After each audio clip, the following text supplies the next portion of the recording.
தீபம், விளக்கேற்றும் எண்ணெய் மற்றும் அகர்பத்திகள் ஒரு தெய்வீக அனுபவம். சட்டப்பேரவையில் ஓய்வூதிய திட்டம் குறித்து முதலமைச்சர் மு.க.ஸ்டாலின் மற்றும் எதிர்க்கட்சித் தலைவர் எடப்பாடி பழனிசாமி இடையே காரசார விவாதம் நடைபெற்றது. கறிக்கோழி உற்பத்தி தொழிலாளர்கள் பிரச்சனையை எழுப்பி அதிமுகவினர் அமளியில் ஈடுபட்டது என தமிழக சட்டப்பேரவையில் நிகழ்ந்த முக்கிய நிகழ்வுகளை எமது செய்தியாளர் ரமேஷ் வழங்க கேட்கலாம். Ramesh, over to you. விரிவான தகவல்களை பதிவு பண்ணுங்க. இன்றைய சட்டப்பேரவையில நேரமில்லா நேரத்தில் விவசாயிகள் பிரச்சனை குறித்து விவாதம் நடத்தணும் அப்படின்னு எதிர்க்கட்சி தலைவர் எடப்பாடி பழனிசாமி கோரிக்கை வைத்தார். ஆனால் விவசாயிகள் பிரச்சனை குறித்து சம்பந்தப்பட்ட துறை சார்ந்த அமைச்சர்களின் பதிலோடு நாளைய தினம் விவாதம் நடைபெறும் அப்படின்னு முதலமைச்சர் மு.க.ஸ்டாலின் அறிவிச்சாரு. ஆனா இன்றைக்கே விவசாயிகள் சம்பந்தமான கோரிக்கை குறித்து விவாதம் நடத்தணும் அப்படின்னு எதிர்க்கட்சி தலைவர் எடப்பாடி பழனிசாமி மீண்டும் மீண்டும் வலியுறுத்தினார். அதற்கான நேரம் இன்றைக்கு கொடுக்கப்படாதது அதிமுக சட்டமன்ற உறுப்பினர்கள் அனைவரும் இன்றைய பேரவையில் இருந்து வெளிநடப்பு செய்தாங்க. இதனால சட்டப்பேரவையில் கூச்சல் குழப்பம் நீடித்தது. அதே மாதிரி இன்றைய சட்டப்பேரவையில் 100 நாள் வேலை திட்டத்திற்கான பெயர் மாற்றம் குறித்தும் 100 நாள் வேலை திட்டத்தில் மாநிலத்தின் நிதி பகிர்வு அதிகமானதை கண்டித்தும் நாளைய தினம் மத்திய அரசை கண்டித்து தீர்மானம் நிறைவேற்றப்படும் அப்படிங்கிற ஒரு அறிவிப்பை முதலமைச்சர் மு.க.ஸ்டாலின் வெளியிட்டார். அப்போது குறுக்கிட்ட எதிர்க்கட்சித் தலைவர் எடப்பாடி பழனிசாமி, திமுக 2021 சட்டமன்ற தேர்தலின் போது தங்களுடைய வாக்குறுதியில 100 நாள் வேலை திட்டம் 150 நாளாக உயர்த்தப்படும் அப்படின்னு சொன்னீங்க. இதுவரைக்கும் 100 நாள் வேலை திட்டம் 150 நாளாக உயர்த்தப்படாதது ஏன் அப்படின்னு கேள்வி எழுப்பினார். அதற்கு பதிலளித்த முதலமைச்சர் மு.க.ஸ்டாலின், மத்தியில இந்தியா கூட்டணி ஆட்சி வரும் அப்படின்னு நாங்க எதிர்பார்த்தோம். ஆனா இந்தியா கூட்டணி ஆட்சி மத்தியில வரல.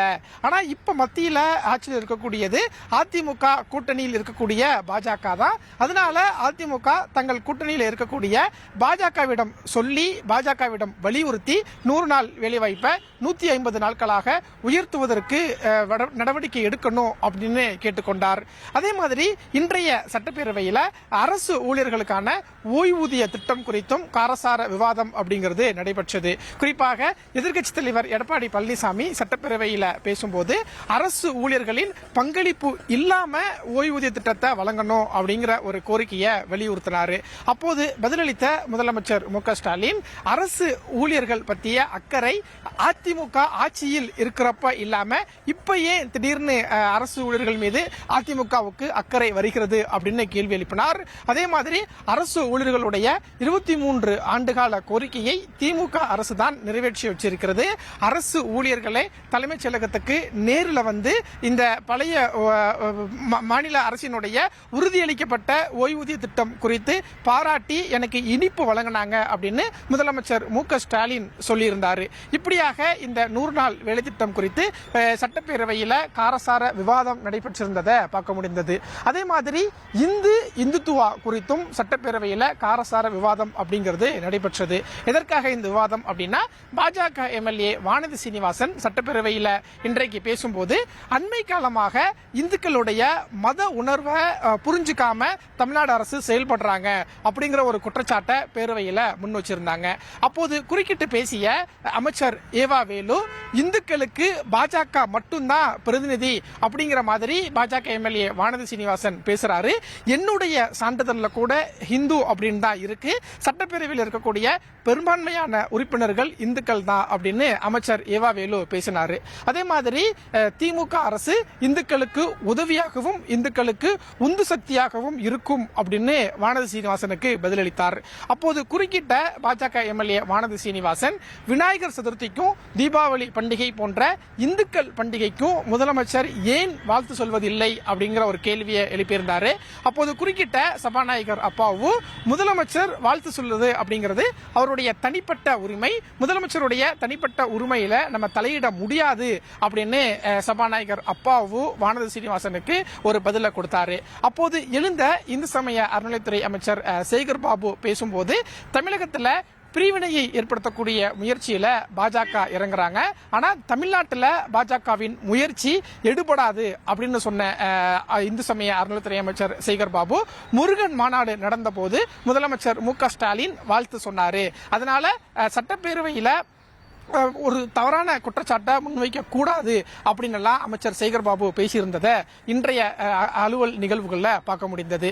அதே மாதிரி வெளிநாடு முதலீடுகள் சம்பந்தமாகவும் பேரவையில் காரசார விவாதம் அப்படிங்கிறது நடைபெற்றது. குறிப்பாக சட்டப்பேரவையில் எதிர்க்கட்சித் தலைவர் எடப்பாடி பழனிசாமி பேசும்போது முதலமைச்சர் மு.க. ஸ்டாலின் ஜெர்மன் நாட்டுக்கு சுற்றுப்பயணம் மேற்கொண்டிருந்தார். அப்போது கிட்டத்தட்ட 75% முதலீடுகள் ஈர்க்கப்பட்டதா சொல்லியிருந்தாரு.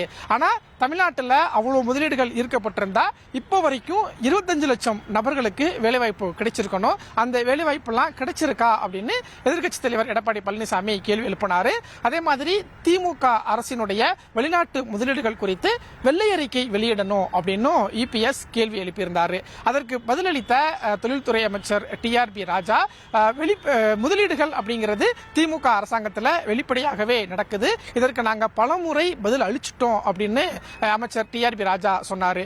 அப்போது எழுந்து பேசிய முதலமைச்சர் மு.க. ஸ்டாலின், வெளிநாட்டு நிறுவனங்கள் தமிழ்நாட்டுக்கு வந்து தொழில் செய்யும் போது பல சலுகைகளை எதிர்பார்ப்பாங்க. மாநில அரசு என்னென்ன சலுகைகளை கொடுக்குதோ அதை வச்சுதான் வெளிநாட்டு நிறுவனங்கள் தமிழ்நாட்டில் முதலீடு பண்ணுவாங்க. சில சலுகைகள் அவங்களுக்கு ஏற்றுக்கொள்ள முடியாம இருந்தா அவங்க பக்கத்து மாநிலங்களுக்கு சென்று தங்களுடைய முதலீடை தொடங்குவாங்க. ஆனா திமுக ஆட்சியில நிறைய வெளிநாட்டு முதலீடுகள் வந்திருக்கு. ஆனா அதிமுக ஆட்சியில வெளிநாட்டு நிறுவனங்கள் எல்லாமே தமிழகத்தை விட்டு ஓடுனாங்க அப்படின்னு எதிர்க்கட்சித் தலைவர் எடப்பாடி பழனிசாமிக்கு ஒரு பதிலை கொடுத்தாரு. இப்படியாக சட்டப்பேரவையில் பல்வேறு விஷயங்கள் குறித்து ஒரு காரசார விவாதம் அப்படிங்கிறது இன்றைக்கு இருந்தது. உங்கள் விரிவான தகவல்களுக்கு நன்றி ரமேஷ். தொடர்ந்து ஒரு சிறிய இடைவேளைக்கு பிறகு தந்தி டிவி ஸ்பெஷல் ரிப்போர்ட்டில் மீண்டும் இணையலாம்.